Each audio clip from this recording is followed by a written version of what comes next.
TV দেখার চাইতে তুমি একটা গ্রন্থ নিয়ে পড়ো, তোমার জ্ঞান অর্জন হবে। আর টিভি দেখে কোনো জ্ঞান অর্জন হবে না। তো হঠাৎ করে একদিন বাসায় গিয়েছি, গিয়ে দেখছি টিভি চলছে। এখন বর্তমান যুগে যে সিরিয়ালগুলো হয় না, সিরিয়াল হয় দেখেন তো। আমি একদিন মনে মনে ভাবছি আমার মা বোনেরা সিরিয়ালে এত পাগল, না জানি সিরিয়ালে কি না কি আছে। তা দেখি তো এই সিরিয়ালে কি আছে। আধা ঘন্টা ধরে বসে দেখছি, ওমা আধা ঘন্টা ধরে বসে দেখছি আমি ওই সিরিয়ালে না মাথা মুন্ডু কিছুই। কেন কেন বলো তো, এই তো মানে আমি মনে মনে ভাবলাম যে আমার মা বোনেরা এত পাগল সিরিয়ালের জন্য, না জানি সিরিয়ালে কি আছে। আমি একটু দেখি তো সিরিয়ালে কি আছে, মানে দেখার তো সময় হয় না, মানে সব সময় বাইরে পড়ে থাকি, কীর্তন করি।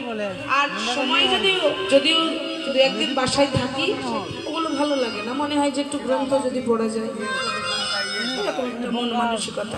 তো একদিন ভাবলাম যে দেখি তো সিরিয়ালে কি আছে। আধা ঘন্টা ধরে একটা সিরিয়াল দেখছি। ওই একটা জিনিসই বুঝলাম যে একটা ছেলেকে নিয়ে 3-4টে মেয়ে টানাটানি, একটা মেয়েকে নিয়ে 3-4টে ছেলে টানাটানি, ওই কার করে লোকের ঘর ভাঙার, মানে এইগুলো। হ্যাঁ, অন্য কিছু বুঝলাম না। কেন বুঝলাম না? ওই যে প্রথম থেকে যে দেখি না, যদি প্রথম থেকে দেখতাম তবে কিছু না কিছু বুঝতে পারতাম।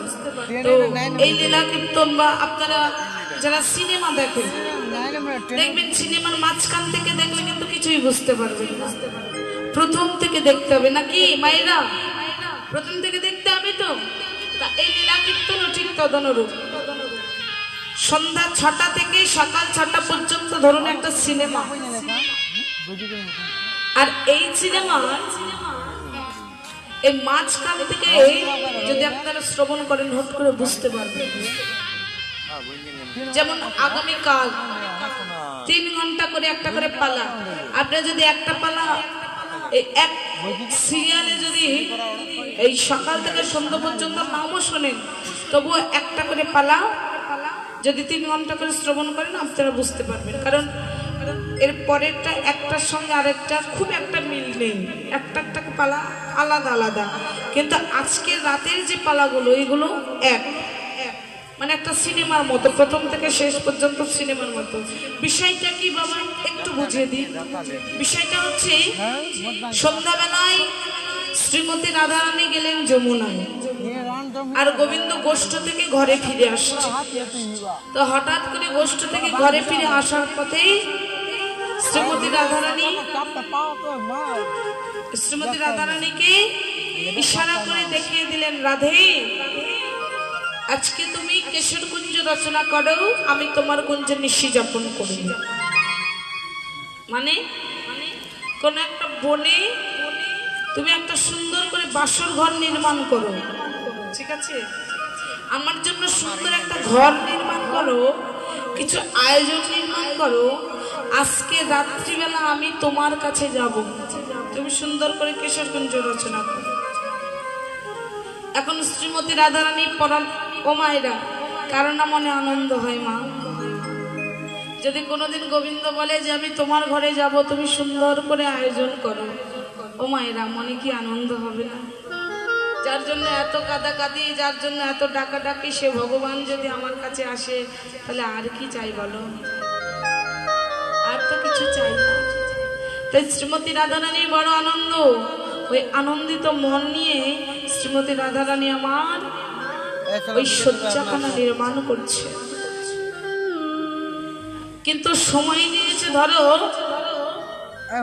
8টার সময়, বলেছে যে আজকে 8টার সময় তোমার সঙ্গে দেখা করবো, কিন্তু সময়টা পার হয়ে যায়। মানে তোমাকে বলেছে 8টার সময় দেখা করবো, কিন্তু 8:30 9টা বেজে যাচ্ছে, তবুও দেখা করছে না। এদিকে শ্রীমতী রাধারানী তোমার ঘরে নয়। আপনারা অনেকেই জানেন শ্রীমতী রাধারানী ঘরেও বাঁধেনি, বাহিরেও বাঁধেনি, আপনারা জানেন তো? ঘরের শাশুড়ি ননদে কৃষ্ণ নাম করতে দেয় না, হরি নাম করতে দেয় না। আপনারা জানেন ঘরেও বাদিনী বাহিরেও বাদিনী, ওই বাদিনী গুলোকে ছলনা করে এসেছে রাধারানী কুঞ্জ মন্দিরে। কিন্তু গোবিন্দ যখন এলেন না, শ্রীমতী রাধারানী ভেঙে পড়লেন। এইটুকু হচ্ছে বাসক সজ্জা লীলা, মানে ওই 3 ঘন্টা পালার সার কথা, মূল কথা হচ্ছে এইটুকু, বাসক সজ্জা পালা। এবার এলো কি খণ্ডিতা। ও মাইরা বাবা, যখন পরাণ বধূ আমার এলো না, শ্রীমতী রাধারানী আর পরাণ বধূর খণ্ডন হয়ে গেল, মানে বিভক্ত হয়ে গেল, খণ্ড বিভক্ত হয়ে গেল। রাধে এবার এলো খণ্ডিতা, মানে পরাণ বধূ এলো না, গেল কোথায় না ওই চন্দ্রার কুঞ্জে। মানে গোবিন্দ আমার রাধারানীর কুঞ্জে যাচ্ছিলেন, ওই রাধারানীর কুঞ্জের সামনেই পড়ে চন্দ্রার কুঞ্জ। তাই চন্দ্রা বহুদিন ধরে চেয়ে আছে যে আমার পরাণ বধূকে আমি পাবো। তা আজকে চন্দ্রা বলি কি করেছে জানেন? ওই চন্দ্রা বলি ওই বধূকে আপন করে পাওয়ার জন্য জোর করে নিজের কুঞ্জে নিয়ে গেছে। যখন নিজের কুঞ্জে নিয়ে গেলে